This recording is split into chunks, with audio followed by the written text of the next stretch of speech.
Bismillahirrahmanirrahim. Assalamualaikum warahmatullahi wabarakatuh.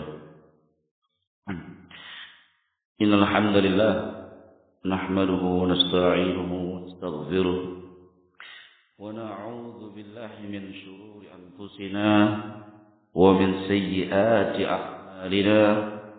May yahdihillahu fala hadiya lahu.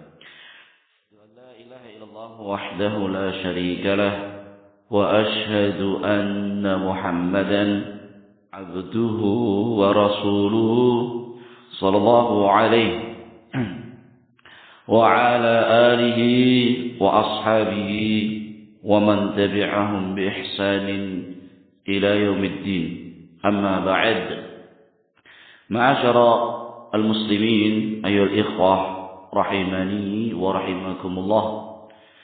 Diriwayatkan oleh Al-Imam Ibnu Majah di dalam sunannya dari Ummul Mukminin Ummu Salamah radhiyallahu taala anha, beliau mengatakan, kana idza faragha min as-salati wa huwa hina yusallimu, adalah kebiasaan Rasulullah sallallahu alaihi wasallam setelah selesai dari salat, selesai dari mengucap salam di dalam salatnya, yaqul, kebiasaan Rasulullah SAW berdoa, Allahumma inni as'aluka ilman nafi'an wa rizqan thayyiban wa amalan mutaqabbalan. Adalah kebiasaan Rasulullah sallallahu alaihi wasallam ketika selesai dari salat subuh, beliau sallallahu alaihi wasallam berdoa dengan doa, Allahumma inni as'aluka, ya Allah, sesungguhnya aku meminta kepada Engkau ilman nafi'an, ilmu yang bermanfaat, wa rizqan thayyiban, dan rezeki yang baik, wa amalan mutaqabbalan, dan juga amalan yang Engkau terima. Ma'asyara al-muslimin ayyuhal ikhwah rahimani wa rahimakumullah. Inilah di antara tauladan contoh dari sauri tauladan yang terbaik Rasulullah sallallahu alaihi wasallam, Muhammad ibnu Abdullah, untuk seseorang memulai harinya dengan bertawakal dan menggantungkan dirinya kepada Allah. Rasulullah sallallahu alaihi wasallam ketika datang waktu pagi hari, beliau alaihi salatu wasallam memulai harinya salat subuh secara berjamaah. Ini tauladan beliau alaihi salatu wasallam.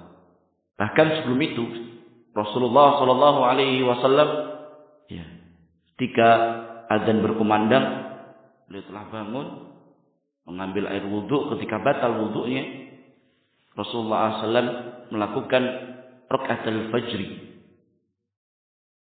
2 rakaat salat sebelum subuh, yang mana kata ibunda Aisyah radhiyallahu taala anha, diriwayatkan oleh Imam Muslim, Rasulullah sallallahu alaihi wasallam bersabda, raka'atul fajri khairum minad dunya wa ma fiha. 2 rakaat yang dilakukan sebelum salat subuh, salat fajr, lebih baik daripada dunia dan seisinya. Seandainya seorang muslim dia mengikuti tauladan dan contoh dari nabinya sallallahu alaihi wasallam, dengan apa beliau alaihi salatu wasallam mengawali aktivitas kesehariannya, dengan tadi salat subuh secara berjamaah, diawali sebelumnya dengan 2 rakaat fajr, yang kata Rasulullah SAW lebih baik daripada dunia dan seisinya, niscaya seorang muslim akan mengawali hidupnya pada hari tersebut, aktivitas kesehariannya, dengan keadaan dia merasa memiliki sesuatu yang lebih dari kenikmatan-kenikmatan dunia. Ya, sehingga nanti dia tidak akan rakus ambisi terhadap dunianya. Karena dia telah mendapatkan apa yang disebut oleh Rasulullah sallallahu alaihi wasallam, wa huwa shadiqul masduq, orang yang berkata jujur dan senantiasa dibenarkan, bahwasannya 2 rakaat yang dia kerjakan sebelum dia melakukan salat subuh berjamaah di rumah-rumah Allah azza wajalla itu lebih baik daripada dunia dan seisinya. Jadi dia merasa, untuk apa saya rakus ambisi terhadap dunia, sementara yang lebih baik daripada dunia dan seisinya telah aku dapatkan dengan mengikuti bimbingan dan contoh dari Nabi Muhammad sallallahu alaihi wasallam. Ya, azan, dia salat wudu, kalau batal wudunya, ya salat 2 rakaat, dia telah mendapatkan yang lebih baik daripada dunia dan seisi di pagi hari. Lalu setelah itu Rasulullah sallallahu alaihi wasallam yattaji'u, beliau berbaring dengan menjadikan jandu aimani, lambung sebelah kanannya, ya, sebagai tempat untuk bertumpu. Ini yang dilakukan oleh Rasulullah SAW. Ya. Disebutkan oleh para ulama, kenapa Rasulullah sallallahu alaihi wasallam beliau berbaring ke sebelah kanan ketika selesai dari salat rakaat 2 rakaat sebelum subuh, sebelum melakukan salat subuh berjamaah di masjid. Ya, di antara hikmahnya kata para ulama adalah sebagai isti'dad, persiapan, ya, untuk melakukan salat berjamaah bersama dengan para sahabatnya, dan adalah Rasulullah sallallahu alaihi wasallam ketika mengimami manusia, mengimami para sahabatnya di waktu subuh, membaca surat-surat yang panjang. Ya, sebagaimana pada hari Jumat Rasulullah sallallahu alaihi wasallam membaca surah Sajdah dan juga surah Al-Insan. Butuh tenaga sehingga Rasulullah SAW berbaring. Inilah sunnah Nabi Muhammad sallallahu alaihi wasallam yang beliau lakukan di pagi hari. Nah, tapi ini dilakukan di rumah. Sebagian manusia salah di dalam memahami hadis ini.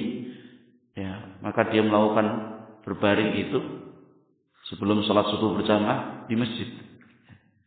Dan ini khata'un bayyin, kesalahan yang jelas. Jadi ini kita dapati dulu. Ya, di kampung kita, Masya Allah, ada seorang kiai.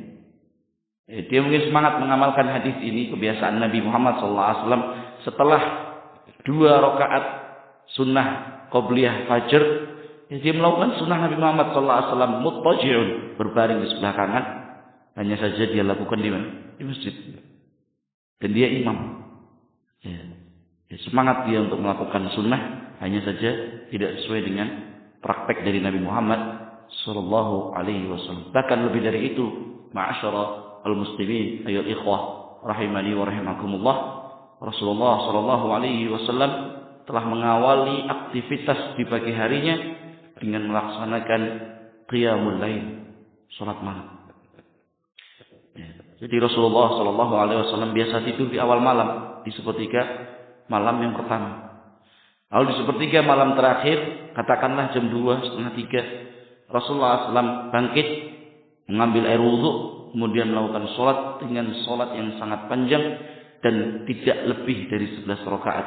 Karena kata Ibunda Aisyah radhiyallahu taala anha dalam Sahih Bukhari dan juga Sahih Muslim, ma yazidu Rasulullah sallallahu alaihi wasallam an atau ala 11 rakaatin fi Ramadan wa fi ghairi Ramadan. Adalah Rasulullah sallallahu alaihi wasallam pada salat malamnya tidak pernah menambah dari 11 rakaat, baik di dalam Ramadan maupun di luar Ramadan. Hanya saja Rasulullah sallallahu alaihi wasallam yutilul qiyam wa yutilu ruku'ahu wa sujudahu. Tetapi Rasulullah SAW dalam 11 rakaatnya itu, beliau alaihi salatu wassalam memanjangkan berdirinya. Ya, bahkan sahabat Abdullah bin Mas'ud, Hudzaifah bin Yaman yang pernah menjadi makmum pada salat malamnya Rasulullah sallallahu alaihi wasallam mengetahui panjangnya salat beliau, ya, ketika menyangka Rasulullah SAW pada rakaat pertamanya setelah membaca Al-Fatihah hanya akan berhenti pada beberapa rakaat ketika membaca beberapa ayat ketika membaca surah Al-Baqarah. Ya. Ternyata sampai 50 ayat Rasulullah SAW melanjutkan bacaan dari surah Al-Baqarah tersebut. Maka sahabat Hudzaifah bin Yaman radhiyallahu taala mengira, menebak, memprediksi bahwasanya berhenti pada 100 ayat dari surah Al-Baqarah. Ternyata terus hingga selesai Al-Baqarah, dikira selesai. Ternyata tidak. Rasulullah SAW melanjutkan pada surah An-Nisa, melanjutkan lagi kepada surah Ali Imran. 3 surah yang paling panjang di dalam Al-Quran. Rasulullah SAW baca pada salat malamnya hanya untuk 1 rakaat. Dan kata para sahabat radhiyallahu taala anhum ajma'in, ketika Rasulullah sallallahu alaihi wasallam rukuk, beliau rukuknya semisal dengan berdiri. Dan ketika beliau sujud, sujudnya semisal dengan rukuknya. 3 surat terpanjang di dalam Al-Quran untuk 1 rakaat. Ada rakaat berikutnya mutaqaribah, mirip. Dan ada Rasulullah SAW, idza marra bi ayatin fiha rahmah as'alullaha min fadli. Wa idza marra bi ayatin fiha al-'adzab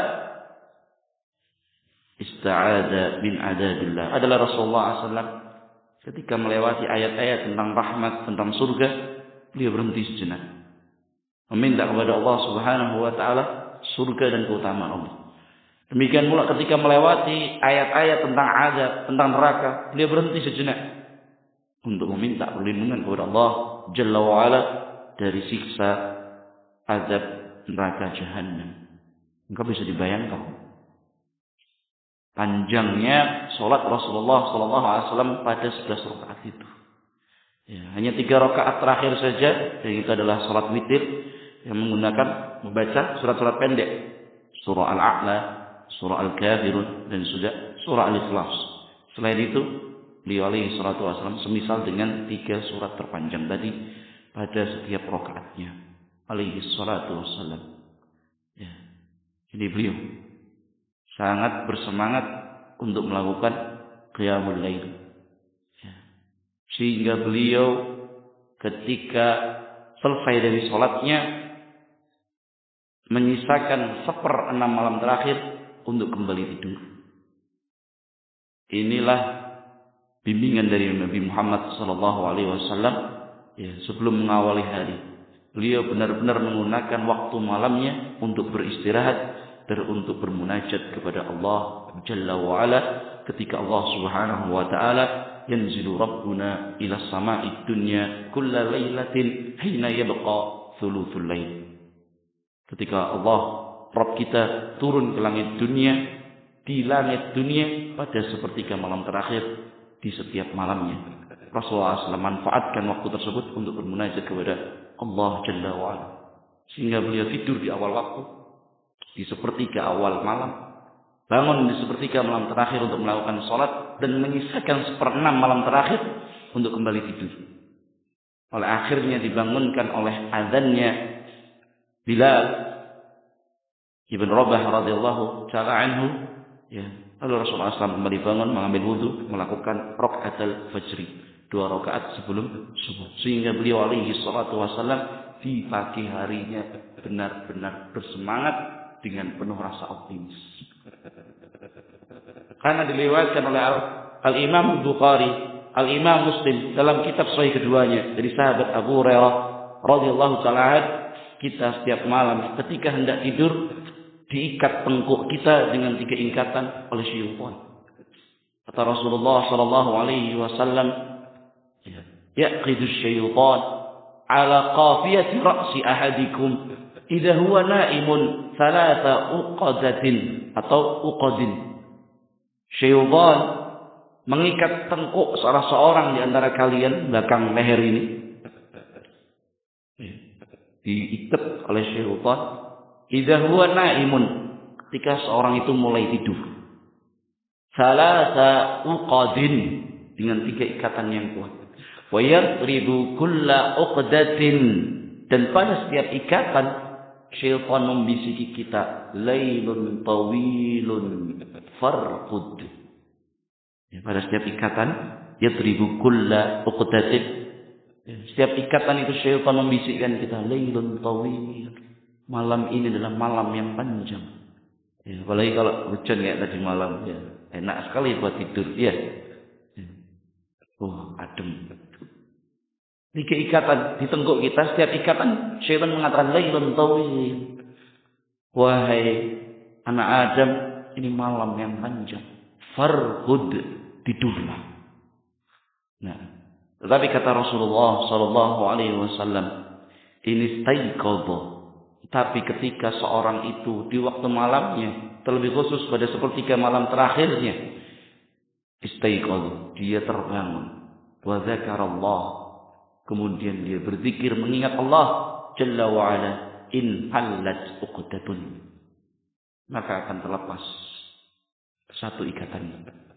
Dia terbangun dari tidurnya, dia berzikir mengingat Allah. Alhamdulillahilladzi ahyana ba'dama amatana wa ilaihin nusyur. Dia memuji Allah, mengingat Allah akan kenikmatan.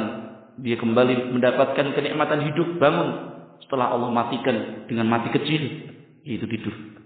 Ya, in halat uqdatun, maka terlepas satu ikatan syaitan itu. Wa in tawaddu'a, dan ketika dia bangun sudah berzikir, dia kalahkan rasa kantuknya, dia enyahkan rasa malasnya. Ya. Dia mengambil air wudu, membasahi wajahnya, tangannya, anggota tubuhnya, anggota badannya, anggota wudunya dengan air yang suci. In halat uqdatun, kembali terlepas ikatan yang telah dibuat oleh syaitan di tengkuk dia, ya, sebelum dia tidur, sehingga tersisa satu ikatan. Wa in shalla, dan ketika dia berwudu kemudian melakukan qiyamul lail, salat malam sebagaimana yang dicontohkan oleh Rasulullah sallallahu alaihi wasallam, in halat uqdatun, kembali terlepas ikatan itu. Ya. Nah, kalau orang di waktu malamnya sudah seperti ini, dia akan menjadi orang yang optimis, penuh dengan kesemangatan di dalam menjalani kehidupannya. Apa kata Rasulullah SAW? Fa asbaha tayyiban nafsi nasyitan. Dia akan memiliki hati yang riang, hati yang gembira. Ini tanda-tanda orang yang salat malam, wajahnya cahaya ceria, munajat kepada Rabbnya, dan memiliki jiwa yang riang gembira. Tayyiban nafs, kata Rasulullah. Asbaha tayyiban nafs. Dan demikianlah Rasulullah SAW pagi harinya semangat, nasyilton, penuh keoptimisan. Karena sebelum pagi hari datang, beliau awali dengan salat malam itu sehingga terlepas ikatan-ikatan syaitan. Ya, syaitan itu selalu datang untuk membuat kita kaslan, malas, sehingga Rasulullah SAW katakan at-tatha'ubu minasyaitan. Menguap itu dari apa? Dari syaitan. Karena dengan menguap orang akan merasa kantuk, ya, lalu timbul darinya rasa malas. Itulah dari syaitan. Termasuk ketika kita enggan dan malas untuk salat malam, ya, karena kita berpasrah diri dengan ikatan syaitan. Tidak bangun kemudian mengingat, berzikir kepada Allah, berwudu kemudian sholat. Wa illa, dan ketika seorang itu tidak melakukan tiga hal tadi, bangun untuk berzikir, berwudu kemudian sholat, sehingga ikatannya syaitan tetap pada tengkuknya, kata Rasulullah sallallahu alaihi wasallam, asbaha khabithan nafsi taslan. Kalau dia membiarkan ikatan syaitan itu tetap pada tengkuknya, tidak wudu, tidak berzikir, tidak sholat, maka di pagi harinya khabithan nafs, asbaha khabithan nafs, dia akan memiliki jiwa yang buruk, yakni ya, enggak mood katanya. Ya, bahasa kita sekarang enggak mood, jenuh, penat dan seterusnya, paslan, malas. Sehingga Rasulullah SAW memberikan tauladan kepada kita tadi. sepertiga awal pertama beliau sudah tidur. Nah, di sepertiga malam terakhir beliau bangun sholat, menyisakan seperempat malam terakhir untuk kembali tidur. Terdengar kumandang adzan subuh, beliau bangun kembali, melakukan sholat sunnah qabliyah fajr 2 rakaat, kemudian beliau berbaring sehingga badannya benar-benar diberikan hak untuk beristirahat, sehingga berpagi hari dalam keadaan semangat dan jiwanya pun riang. Dan selesai sholat itu Rasulullah SAW mengajarkan, membimbingkan kepada kita untuk mengawali hari kita juga dengan sholat subuh berjamaah, ketaatan kepada Allah Subhanahu wa Ta'ala, dan menggantungkan jiwa kita, harapan kita kepada Allah Subhanahu wa Ta'ala dengan berdoa dan meminta dari perkara-perkara yang sangat-sangat kita butuhkan. Ilman nafi'an wa rizqan tayyiban wa amalan mutaqabbalan. Yang mana dengan doa itu seseorang telah mendapatkan pahala, sementara dia sedang menyampaikan hajatnya kepada Allah Subhanahu wa Ta'ala. Kata Allah Subhanahu wa Ta'ala, wa qala rabbukum ud'uni astajib lakum. Dan berkata Rabb kalian, berdoalah kalian kepadaku. Ya. Lafadznya perintah. Yang perintah itu ya, di dalam Al-Quran dan Sunnah Nabi Muhammad SAW menunjukkan bahwasanya perkara itu adalah ibadah, karena Allah Subhanahu wa Ta'ala tidak mungkin memerintahkan sesuatu kecuali Allah cintai dan ridhoi. Dan itulah makna ibadah, sebuah istilah untuk mencakup semua yang Allah Subhanahu wa Ta'ala cintai dan ridhoi. Maka ketika doa itu Allah perintahkan, maka Allah pasti ridhoi dan cintai perbuatan doa itu, ibadah doa itu. Sehingga doa adalah ibadah yang ketika seorang memanjatkan hajatnya, berdoa kepada Allah Subhanahu wa Ta'ala, huwa ma'jurun, dia diberi pahala. Bayangkan, kita meminta diberi pahala. Kata Rasulullah SAW, ad-du'a'u huwal ibadah, berdoa itu adalah ibadah. Maka ketika kita angkat tangan kita, kalau kita meminta, ya Allah, beri saya rizki, ma'jur, dia sedang diberi pahala sebagaimana dia melakukan ibadah yang lain, sholat, puasa, zakat, haji. Padahal dia yang meminta. Dan yang kedua, Allah Subhanahu wa Ta'ala sendiri yang menjanjikan untuk dikabulkan. Wa huwa la yukhliful mi'ad. Dan Allah tidak menyelisih, mengingkari janjinya. Ud'uni astajib lakum. Pasti aku kabulkan untuk kalian. Ketika kita dijanjikan oleh seorang manusia yang terpercaya, kita akan yakin dengan janjinya. Maka bagaimana dengan janji yang didatangkan oleh Rabbuna Allah Jalla wa'ala alladzi la yukhliful mi'ad. Janji itu datang dari Allah Subhanahu wa Ta'ala yang tidak menyelisih janji. Hanya saja sebagian kita dapati atau bahkan banyak doa-doa itu seakan-akan tidak terkabulkan.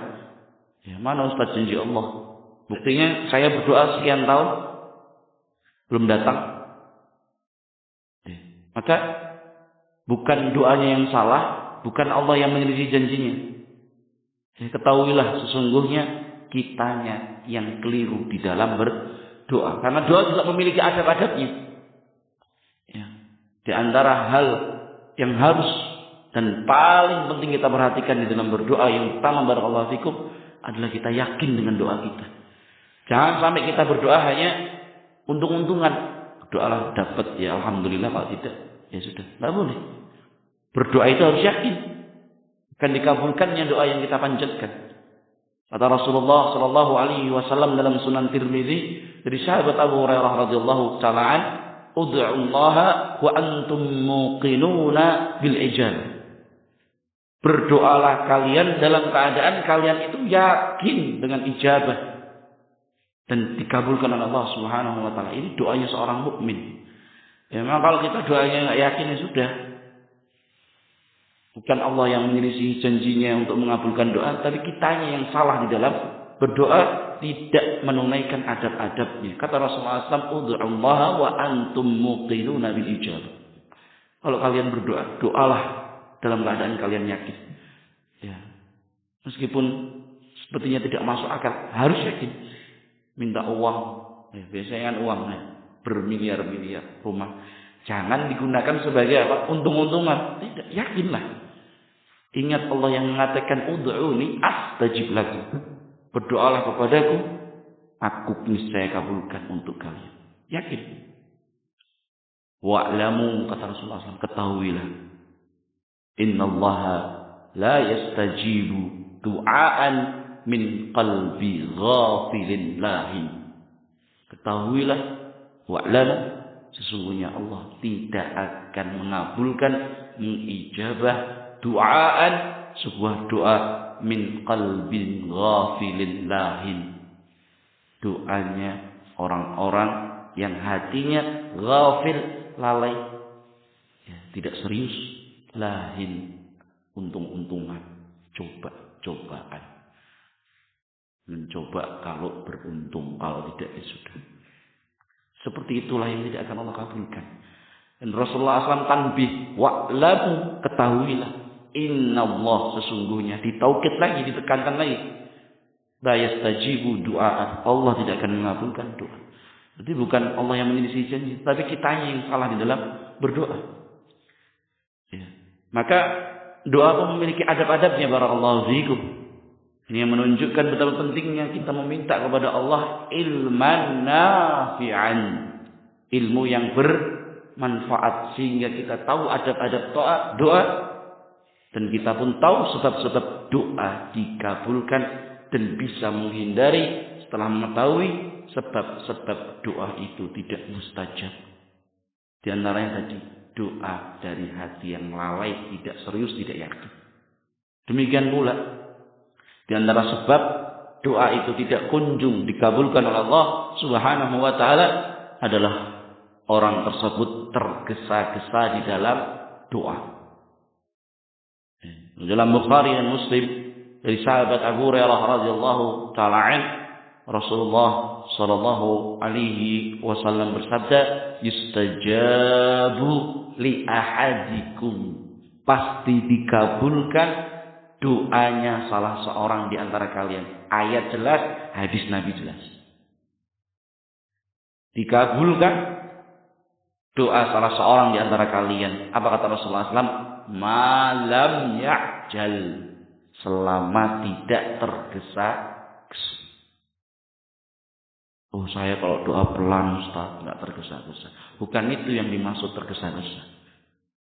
Rasulullah SAW mencontohkan, yaqul qad da'autu rabbi wa lam yustajab li. Ini yang disebut tergesa-gesa.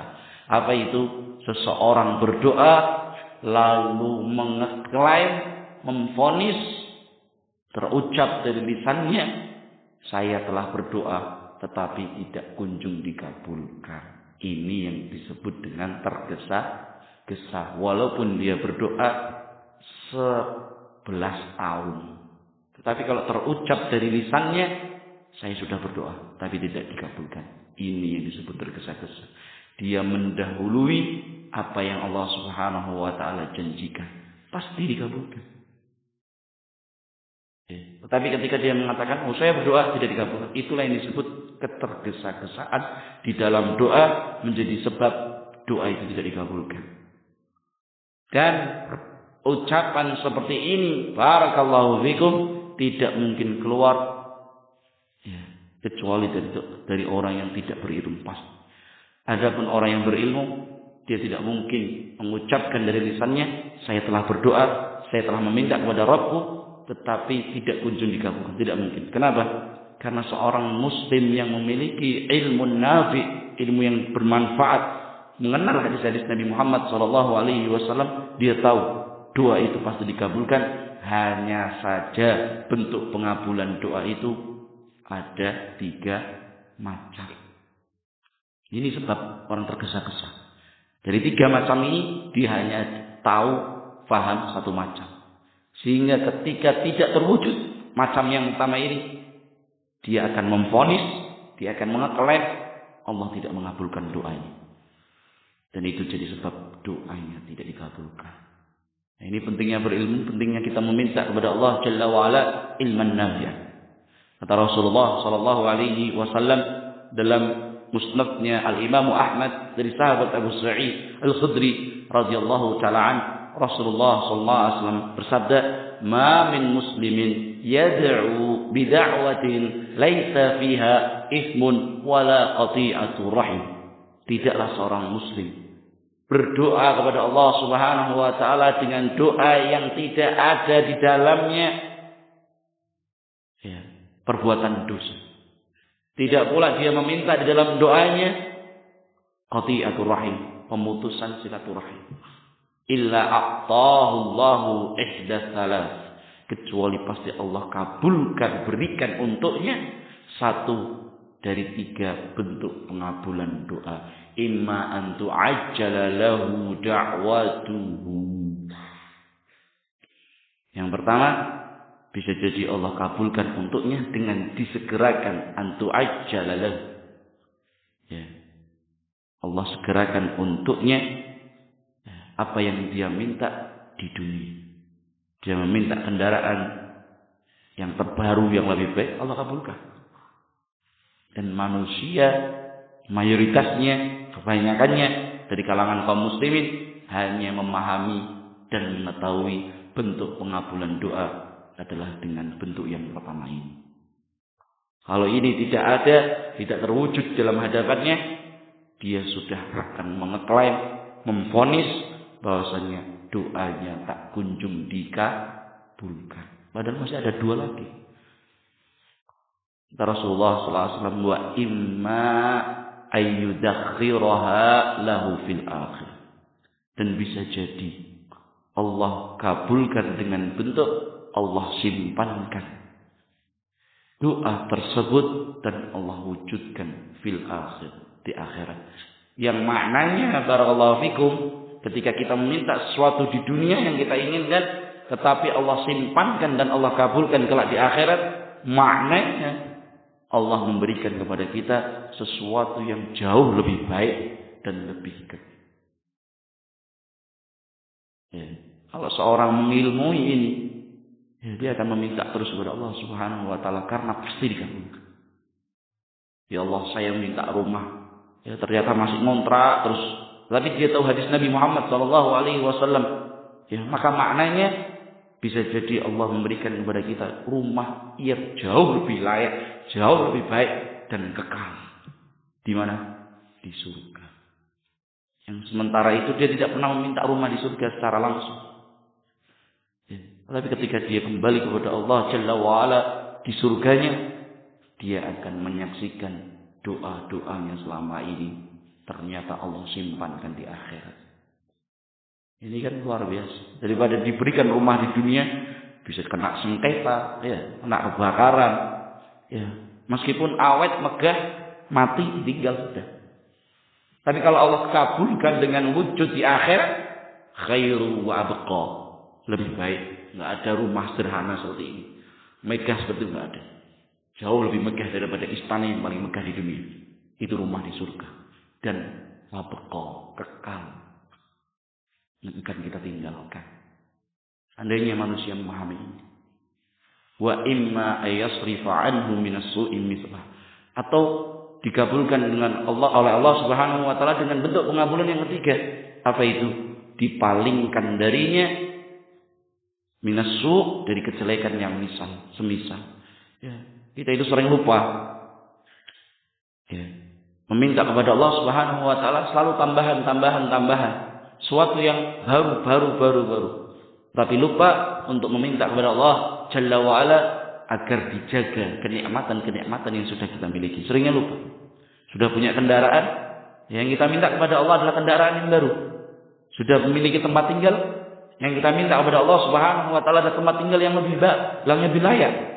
Lupa meminta kepada Allah Jalla wa ala untuk dijaga apa yang telah kita miliki. Kendaraan tadi awet, tidak dicuri, rumah tadi awet, tidak terkena musibah. Kita lupa.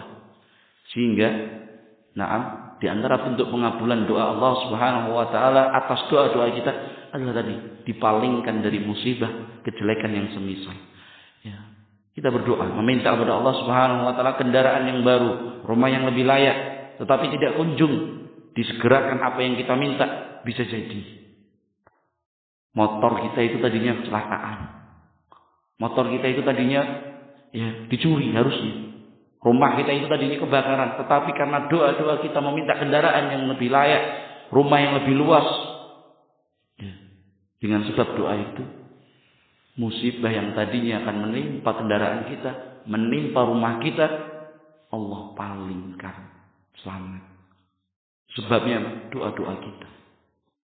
Para sahabat radhiyallahu ta'ala anhum ajma'in ketika mendengar hadis ini, dengan kecerdasan mereka radhiyallahu ta'ala anhum, mereka mengatakan kepada Rasulullah SAW, qalu idzan nukthir. Wahai Rasulullah sallallahu alaihi wasallam, doa itu kan ibadah. Kita berdoa, kita meminta, menyampaikan hajat kita, kita diberi pahala. Dan ternyata hajat kita, doa kita pasti dikabulkan. Baik langsung di dunia, disimpankan di akhirat, atau diselamatkan dari kejelekan, musibah yang semisal. Berarti nggak ada ruginya, wahai Rasulullah. Dapat pahala, termasuk ibadah, menunaikan perintah Allah, pasti dikabulkan. Pasti. Idzan nukthir. Kalau seperti itu, kita mau banyak doa saja, kita mau memperbanyak doa saja, kata para sahabat. Maka kata Rasulullah sallallahu alaihi wasallam, Allahu akbar. Ketahuilah, Allah lebih banyak, apa yang ada di sisinya jauh lebih banyak dari apa yang kalian minta. Dalam hadis qudsi yang diriwayatkan oleh sahabat Abu Dzar Al-Ghifari radhiyallahu taala anhu, Rasulullah sallallahu alaihi wasallam yarwi an rabbi, Rasulullah SAW meriwayatkan dari Rabbnya Allah subhanahu wa ta'ala, dikeluarkan oleh Imam Muslim dalam sahihnya. Hadis qudsi, hadis yang panjang. Di antara yang Allah Jalla wa Ala sebutkan adalah kita semuanya dikumpulkan dari awal sampai akhir, manusia, jin, semua berdiri di tempat yang sama, semuanya meminta hajatnya masing-masing, semuanya Allah kabulkan. Kata Allah subhanahu wa ta'ala, yang demikian itu tidak mengurangi apa yang ada di sisiku, kecuali seperti satu jarum yang dimasukkan ke dalam lautan yang luas, kemudian diangkat. Nah itu semua doa-doa kalian. Kata Allah subhanahu wa ta'ala, ya ibadi, wahai sekalian hambaku, inna awwalakum wa akhirakum insakum wa jinnakum qamu ala sa'idin wahidin. Wahai hamba-hambaku, seandainya kalian yang pertama, Nabi Adam, sampai kalian yang terakhir, orang yang hidup di akhir zaman ketika kiamat ditegak, manusianya, jin, kira-kira berapa miliar atau triliun ini? Bermiliar-miliar, triliun-triliun, Allah a'lam. Semuanya qamu ala sa'idin wahidin. Semuanya berdiri, berkumpul di padang lapang yang sama. Fasa'aluni, semuanya meminta. Ini yang mungkin minta 1, minimal 10. Ya. Minta rumah yang bagus, kendaraan yang bagus, istri 2, istri 3. Semuanya menyampaikan hajatnya masing-masing. Lalu kata Allah subhanahu wa ta'ala, fa'a'taitu kulla insanin mas'alatah. Dan setiap manusia masing-masingnya saya kabulkan, saya berikan semua permintaannya. Ini minta 10, ini minta 100, ini minta sekian banyak doa. Semuanya Allah berikan.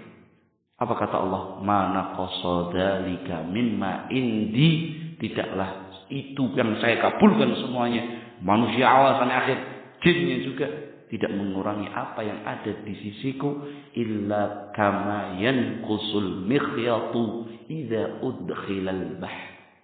Kecuali misalannya seperti jarum yang dimasukkan ke dalam lautan, diangkat air yang nempel, disitulah semua permintaan kalian yang dikabulkan oleh Allah. Dan apa yang ada di sisi Allah, permisalannya seperti lautan yang tidak pernah berkurang.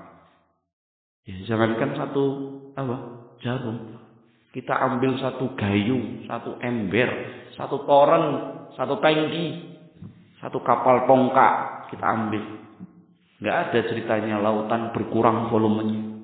Itu di sungai Batanghari, di laut Batanghari. Ada nggak laut Batanghari? Nggak ada. Di lautan sana volumenya turun gara-gara diambil. Nggak ada ceritanya. Tapi ini Allah gambarkan doa yang kita minta semuanya hanya seperti satu jarum. Maka benarlah sabda Rasulullah SAW ketika para sahabat mengatakan idzan nuksir. Kalau seperti itu kita banyak doa saja ya Rasulullah SAW. Nggak ada ruginya. Apa kata Rasulullah SAW? Allah lebih banyak. Seandainya semua dikabulkan saja, masih satu lautan tidak berkurang. Jalla wa'ala. Berbeda dengan kita ketika meminta kepada manusia. Ya, minta itu habis. Sudah habis, dongkol lagi yang dimintain. Ya tidak. Tetapi tidak dengan Allah Subhanahu wa taala. Semakin sering kita meminta, ya semakin dekat hubungan kita kepada Allah Jalla wa Ala. Ya. Nah. Dan inilah ma'asyara al-muslimin rahimani wa rahimakumullah yang dibimbingkan oleh Rasulullah sallallahu alaihi wasallam di pagi hari. Setelah kita melakukan ibadah yang besar, salat subuh, salat fardu secara berjamaah, kita tidak terlepas dari ibadah yang lainnya yang dicontohkan oleh Rasulullah SAW, yaitu dengan berzikir dengan zikir setelah sholat, kemudian berdoa dengan doa tadi pada waktu subuh, ya, agar kita pada hari tersebut benar-benar diberikan berkahan oleh Allah Subhanahu wa taala, diberikan ilmu yang bermanfaat, diberikan rezeki yang thayyib. Dan ini semuanya saling berkaitan. Karena tanpa rezeki yang thayyib, ya, seseorang akan terhalangi dari doa-doanya. Dalam Sahih Muslim dari sahabat Abu Hurairah radhiyallahu taala Rasulullah SAW bersabda, "Innallaha thayyibun la yaqbalu illa thayyiban." Allah itu maha baik dan tidak mau menerima kecuali dari yang baik. Ya. Masuk doa-doanya dari orang yang memakan dari makanan yang haram. Itu sebab dihalangnya doa. Sehingga kita meminta kepada Allah ilman nafi'ah wa rizqan thayyiban. Rezeki yang baik. Innallaha amara al-mu'minina bima amara bihi ar-rusul. Allah itu memerintahkan orang-orang mukmin sebagaimana Allah perintahkan kepada para rasulnya. Ya ayyuhar rusul, kulu minat thayyibat wa'malu sholihan. Kata Allah, wahai para rasul, makanlah dari yang baik-baik, yang halal-halal, wa'malu sholihan, dan beramalah amalan sholih. Ya ayyuhalladzina amanu, dan Allah perintahkan kepada orang-orang yang beriman, kulu min thayyibati ma razaqnakum. Wahai orang-orang yang beriman, makanlah dari yang baik-baik yang apa kami rizkikan kepada kalian. Jadi sama. Allah perintahkan kepada kita orang-orang mukmin sebagaimana Allah perintahkan kepada para rasul. Apa itu? Kulu minat thayyibat. Kulu min thayyibati ma razaqnakum. Makan yang baik-baik. Tsumma dzakara ar-rajula yutilu safar ash'ath aqdar. Kemudian Rasulullah SAW memberikan contoh yang nyata, bukan fiksi, bukan fiktif, tapi nyata dan terjadi. Rasulullah SAW sebutkan seseorang yutilu safar, yang melakukan perjalanan safar yang panjang. Dan safar termasuk dari sebab doa itu diijabahi. Da'watul musafir. 3 doa yang pasti dikabulkan, doanya orang musafir. Ini musafir. Ash'ath aqdar, debu, lusuh. Wa yamuddu yadayhi ila sama, dia angkat tangannya. Ini juga ada berdoa. Innallaha hayyun karim yastahyi idza rafa'a ar-rajulu yadayhi. Allah itu zat yang maha malu. Allah malu kepada seseorang yang mengangkat tangannya, kedua tangannya ke langit, wa yarudduhu sifron. Kemudian Allah kembalikan dalam keadaan kosong. Allah malu. Ya, sehingga pasti diberikan. Orang ini safar sebab dikabulkannya doa. Mengangkat tangan sebab dikabulkannya doa. Wa yaqul, orang ini mengatakan ya Rabb, ya Rabb, wahai Rabbku, wahai Rabbku. Tetapi kata Rasulullah SAW, mat'amuhu haram, wa masrabuhu haram, wa malbasuhu haram, wa ghudhiya biharam. Dia sudah menempuh sebab-sebab dikabulkannya doa, tetapi makanannya makanan yang haram, minumannya minuman yang haram, pakaiannya pakaian yang haram. Innallaha thayyib. Padahal Allah adalah zat yang maha baik. La yaqbalu illa thayyiban. dan tidak mau menerima kecuali dari yang baik juga. Dia makanannya haram, rizkinya tidak thayyib. Maka kata Rasulullah SAW, fa anna yustajab. Maka bagaimana ceritanya akan dikabulkan doa-doa? Ya, maka bersungguh-sungguhlah dari doa di pagi hari tadi. Allahumma inni as'aluka ilman nafi'an. Dengan ilmu kita akan terbimbing, akan tahu adab-adab doa. Seperti apa doa itu akan dikabulkan. Wa rizqan thayyiban. Dan meminta rezeki yang baik. Sehingga kita pun berdoa kepada Allah, meminta kepada Zat yang maha baik. Dalam keadaan kita pun baik. Tidak dinodai dengan makanan rezeki yang haram. Wa amalan mutaqabbala. Dan meminta kepada Allah amalan yang diterima. Dan inilah inti dari amalan. Percuma orang punya amalan ibadah yang banyak kalau ternyata tidak Allah terima. Para ulama ketika membahas tentang mizan ditimbangnya amalan, para ulama mengingatkan laisa kullu hasanatin tud'u fil mizan. Tidak semua kebaikan, tidak semua ibadah kita bisa diletakkan di mizan muqabilus sayyi'at, untuk melawan kejelekan-kejelekan itu. Tidak semuanya.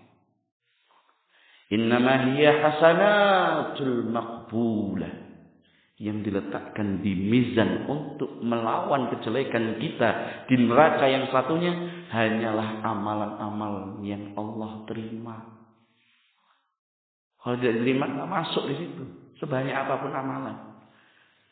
Sehingga para ulama kita, baik dari kalangan para sahabat dan yang selainnya, masyhur ucapan dari mereka, "Lau anni a'lamu anna Allah taqabbala minni mithqala habbatin min khardalin latamannaitul maut."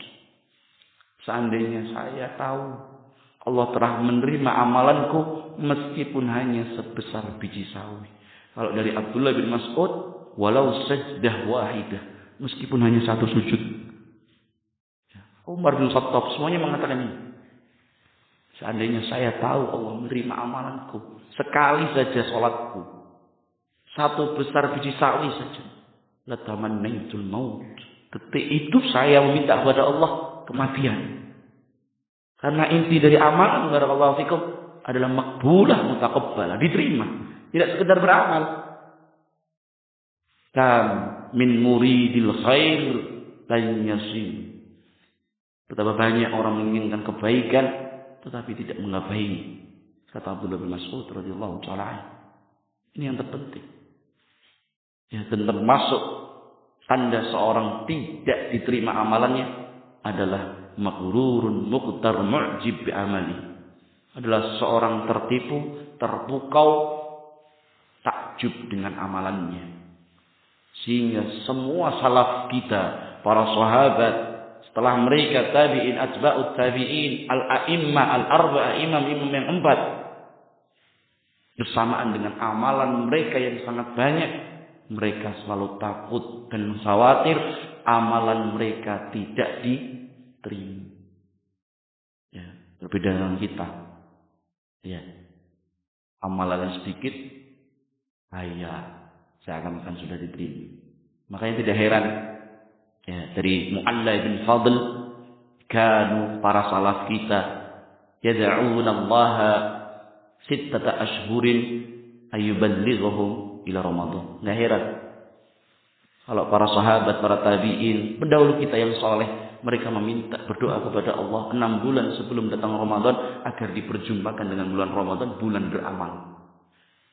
Wa yad'unahu sittata ashhurin ay yataqabbala minhu, dan tetap berdoa 6 bulan selesai bulan Ramadan agar Allah menerima amalan-amalan mereka. Pertanyaannya, kita selesai Ramadan berapa bulan, masihkah kita berdoa untuk diterima? Ini tanda kita sudah mulai tertipu dan takjub dengan amalan kita di bulan Ramadan yang itu sedikit dibandingkan dengan amalan para pendahulu kita. Tetapi amalan mereka yang banyak di bulan Ramadan, iktikaf mereka, bacaan Al-Quran mereka yang senantiasa khatam tiap harinya, 6 bulan setelahnya mereka masih tetap meminta. Kita harus khawatir dan takut amalan kita tidak diterima. Yang kata Ibnu Qayyim, justru itulah tanda amalan kita diterima.